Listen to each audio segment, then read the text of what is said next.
A função do rim principal é filtrar o sangue, então nós precisamos eliminar várias substâncias do nosso corpo através da urina e essa filtragem do sangue para a formação da urina é realizada no rim.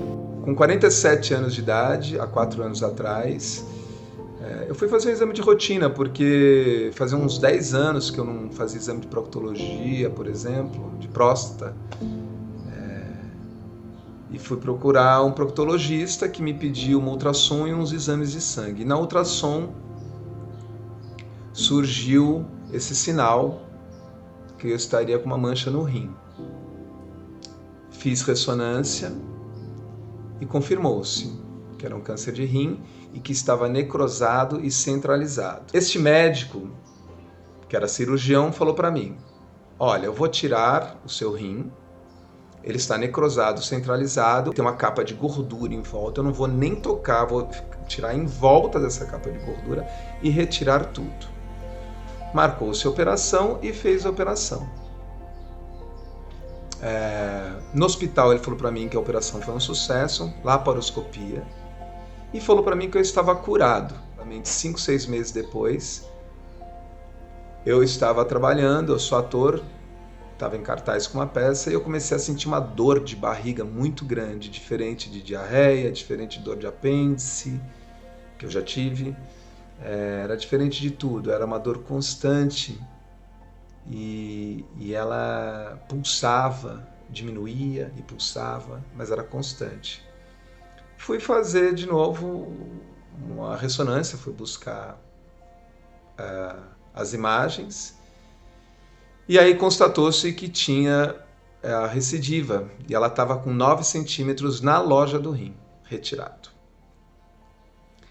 Fui para a Beneficência Portuguesa e caí nas mãos de Dr. Fábio Schultz. Começamos a imunoterapia e revolucionou a minha vida. Toda a relação de desgaste emocional, físico, as reações que o remédio provocam, na imunoterapia eu não sentia quase nada. Câncer de rim, ele é uma doença maligna, um câncer que se origina nos rins. E um câncer ou uma neoplasia maligna é quando células que estão presentes nesse órgão, elas passam a se multiplicar de maneira desenfreada e aí elas têm o risco de eventualmente comprometer outros órgãos, cair na corrente sanguínea e ir para outros órgãos do organismo humano e dessa maneira ocasionar o câncer daí e eventualmente causar os sintomas ou a doença propriamente dita. Ele se apresenta normalmente como uma lesão, um nódulo ou uma massa na região do rim. O diagnóstico dele é feito com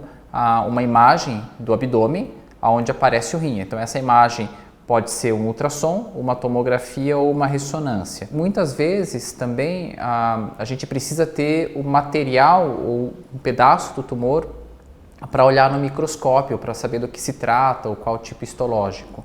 E via de regra não se faz biópsia em tumor de rim, porque pela imagem só a gente já consegue ter uma suspeita bem grande se pela imagem esse tumor é um tumor maligno que precisa ser operado ou se é um nódulo benigno e que não precisa ser operado, e que é diferente de cisto.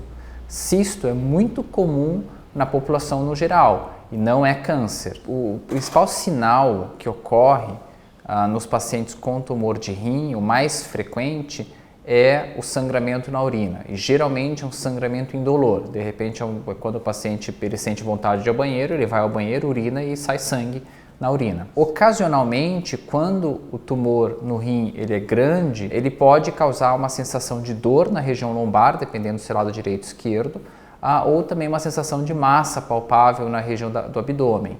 Mas aí, como eu falei, geralmente são tumores mais volumosos que têm esse efeito de massa, um efeito de compressão de outras estruturas que pode causar a dor. É muito importante a gente definir o tipo histológico, ou o nome e o sobrenome do tumor de rim, porque o tratamento, principalmente o tratamento da doença metastática, vai diferenciar bastante. Isso depende da gente tirar o tumor no rim e olhar no microscópio pelas características da célula. No microscópio a gente vai conseguir dizer se isso é um carcinoma de células claras ou um carcinoma papilífero. Às vezes não é possível, às vezes pode ser misto, ou às vezes ele também pode ser chamado de inclassificável, tá? Mas esses são casos mais pontuais, tá? Eu diria que a vasta maioria ainda é células claras. O tratamento do tumor de rim localizado, quando ele não está disseminado em outros órgãos, ele é predominantemente com a cirurgia. Eventualmente, em casos selecionados, fazer uma ablação desse tumor com uma agulha, que pode ser uma ablação por calor, que seria uma ablação por radiofrequência, ou uma ablação por frio, congelando o tumor, que seria a crioterapia. A partir do momento que a gente tem metástases em outros órgãos, aí a gente passa a discutir a realização de um tratamento sistêmico. Então, tratamento sistêmico a gente chama de qualquer coisa que caia na corrente sanguínea e vai tratar o corpo todo. Isso pode ser através de medicamentos que a gente administra na veia ou de medicamentos que a gente administra por boca para os pacientes. E hoje, em 2021, o principal tratamento dos pacientes com carcinoma de células renais, principalmente o tipo células claras, é com uma imunoterapia. Essa imunoterapia ela pode ser uma imunoterapia isolada, com 2 medicações imunoterápicas, ou uma imunoterapia combinada com uma terapia-alvo. Essa terapia-alvo ela tem o objetivo de tentar controlar o crescimento de vasos sanguíneos para o tumor, que é o que a gente chama de inibidores de angiogênese, ou inibidores de tirosina quinase do fator de crescimento do endotélio vascular. Então a gente tem vários estudos que corroboram essas combinações e eles se mostraram mais eficazes do que, por exemplo, o uso da terapia a terapia-alvo isolada, que era o que a gente fazia desde 2005, 2006 até hoje. A terapia-alvo, que seriam os inibidores de angiogênese, eles foram muito bem sucedidos, são drogas bastante eficazes que a gente utiliza até hoje e elas vão continuar sendo utilizadas. Mas eu diria que nos últimos 2, 3 anos a imunoterapia ela trouxe bastante benefício e adicionou bastante benefício ao tratamento dos pacientes.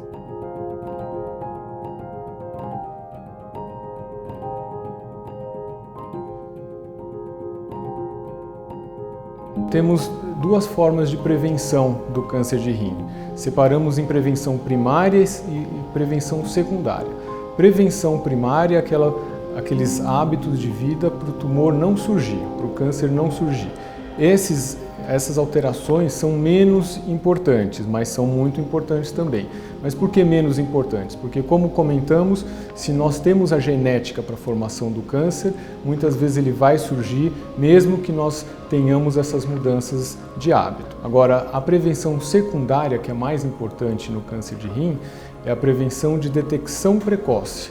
Então, a prevenção de realizar exames periódicos, mesmo quando não temos sintomas. Prevenção quer dizer nós não temos sintomas direcionados a um problema e fazemos exames para detecção assim que possível, no início do problema, e no câncer, como sabemos, quanto mais precoce, melhor.